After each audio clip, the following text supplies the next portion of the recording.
एक बार फिर से राजा विक्रमादित्य ने बेताल को पेड़ से उतारा और उसे लेकर आगे बढ़ने लगे। खुद को बचाने के लिए बेताल ने फिर से राजा को एक नई कहानी सुनाई। बेताल कहता है, राजन, एक बार की बात है, कनकपुर नाम का एक शहर था जिसके राजा का नाम यशो। वो राजा अपनी प्रजा का खूब ख्याल रखता था। उसी शहर में एक सेठ भी था जिसकी बेटी का नाम उन्मादिन था। वो बहुत ही सुंदर और गुणी थी। उसे जो भी देखता वो उसे देखता ही रह जाता। जब सेठ की बेटी बड़ी हुई तो सेठ ने उसकी शादी का निर्णय लिया। सेठ सबसे पहले राजा के पास अपनी बेटी की शादी का प्रस्ताव लेकर गया। सेठ ने राजा से कहा, राजन, महाराज, मैं अपनी बेटी की शादी के बारे में सोच रहा हूँ। वो बहुत ही सुंदर, गुणी।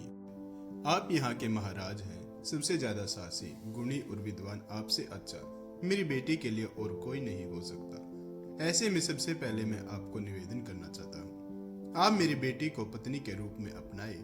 अगर आपको मंजूर नहीं है तो अस्वीकार कर दे। सेठ की बातें सुनकर राजन उसकी बेटी को देखने और उनके लक्षणों को परखने के लिए ब्राह्मणों को भेजता है। राजा की बात मानकर ब्राह्मण उन्मादिनी को देखने चले जाते हैं और वे उन्हें देखकर काफी खुश भी होते हैं। लेकिन दूसरे ही इस बात की चिंता भी हुई कि अगर राजा ने इतनी खूबसूरत लड़की से शादी की तो वो पूरा दिन उन्हें देखते ही रहेंगे और प्रजा पर तो ध्यान नहीं देंगे। इसलिए ब्राह्मणों ने फैसला किया कि वो राजा को उन्मादिनी के रूप और गुणों के बारे में कुछ नहीं बताएंगे।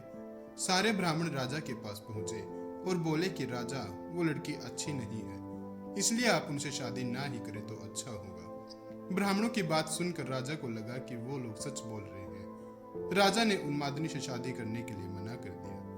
फिर सेठ ने राजा की अनुमति से राजा के सेनापति बलधर के साथ अपनी बेटी की शादी करा दी।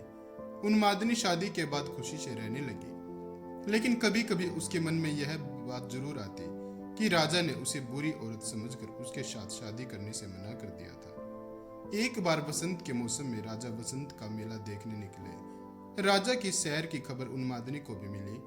वो देखना चाहती थी कि वो कौन राजा था जिसने उनके साथ शादी करने की नहीं कही। यह सोचकर उन्मादिनी अपने घर की छत पर राजा को देखने के लिए खड़ी हो गई। राजा अपनी पूरी सेना के साथ उधर से जा रहा था कि उनकी नजर छत पर खड़ी उन्मादिनी पर पड़ी। उसे देखकर राजा पूरी तरह से आकर्षित हो। उन्होंने अपने सेवक से पूछा, यह लड़की कौन है? तब सेवक ने राजा को सारी कहानी बताई कि महाराज, यह वही लड़की है जिसके साथ ब्राह्मणों के कहने पर आपने शादी करने से मना कर दिया था। बाद में इसकी शादी सेनापति बलधर के साथ हो गई। पूरी बात सुनकर राजा को गुस्सा आया और उसने ब्राह्मणों को नगर छोड़ने की सजा दी।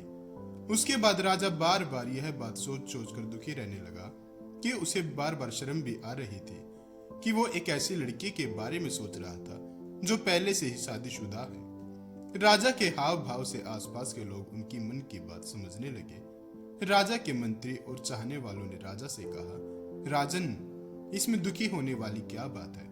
सेनापति तो आपके लिए ही काम करता है, तो आप उनसे बात कर उसकी पत्नी को अपना ले। राजा ने लेकिन मंत्रियों की बात नहीं मानी। राजा का सेनापति बलधर, जिससे उन्मादिनी की शादी हुई थी, वो राजा का भगत था। उसे जब राजा की बात पता चली तो वो राजा के पास पहुंचा और बोला, राजा, मैं आपका दास हूँ और वो आपके दासी की पत्नी है। मैं खुद उसे आपको भेंट देता हूँ। आप उसे अपना ले या फिर मैं उसे मंदिर में छोड़ देता हूँ। वो देवकुल की स्त्री हो जाएगी तो आप उसे अपना सकते हैं। राजा को सेनापति की बात सुनकर बहुत गुस्सा आया। राजा ने कहा, राजा होकर मैं ही ऐसा बुरा काम करूंगा? कभी नहीं। तुम मेरे भक्त होकर मुझे ऐसा काम करने को कह रहे हो। अगर तुम अपनी पत्नी को नहीं अपनाओगे तो मैं तुम्हें कभी माफ नहीं करूंगा। राजा मन ही मन उन्मादिनी के बारे में सोचते सोचते मर गया। सेनापति राजा की मौत से बहुत दुखी हुआ और इस बात को सह नहीं पाया। उसने अपने गुरु को सब बात बताई। उसके गुरु ने कहा, सेनापति का धर्म होता है कि वो राजा के लिए अपनी जान दे दे। यह बात सुनकर सेनापति ने राजा के लिए बनाई चिता में कूदकर अपनी जान दे दी। जब यह बात सेनापति की पत्नी उन्मादिनी को पता चली तो उसने भी अपने पति के लिए अपने प्राण त्याग दिए। इतना बताने के बाद बेताल ने राजा विक्रमादित्य से सवाल पूछा, बताओ राजन, राजा और सेनापति में सबसे ज्यादा हिम्मत वाला कौन था? विक्रमादित्य बोला, राजा सबसे अधिक साहसी था क्योंकि उसने राजधर्म निभाया। उसने सेनापति के कहने पर भी उन्मादिनी को नहीं अपनाया और खुद मर जाना सही समझा। सेनापति एक अच्छा सेवक था अपने राजा के लिए उसने अपनी जान दे दी। इसमें कोई चौंकाने वाली बात नहीं है। असली हिम्मत वाला तो राजा था, जिसने अपने धर्म और काम को अनदेखा नहीं किया। विक्रमादित्य का जवाब सुनकर वेताल खुश हुआ और हर बार की तरह पेड़ पर जाकर लटक गया। दोस्तों, कहानी से सीख मिलती है, असली हिम्मत वाला इंसान वही होता है जो खुद से पहले अपने परिवार के बारे में सोचे और अपनों का ध्यान रखे। दोस्तों, आज की वीडियो में इतना ही। मिलते हैं अपनी अगली वीडियो में।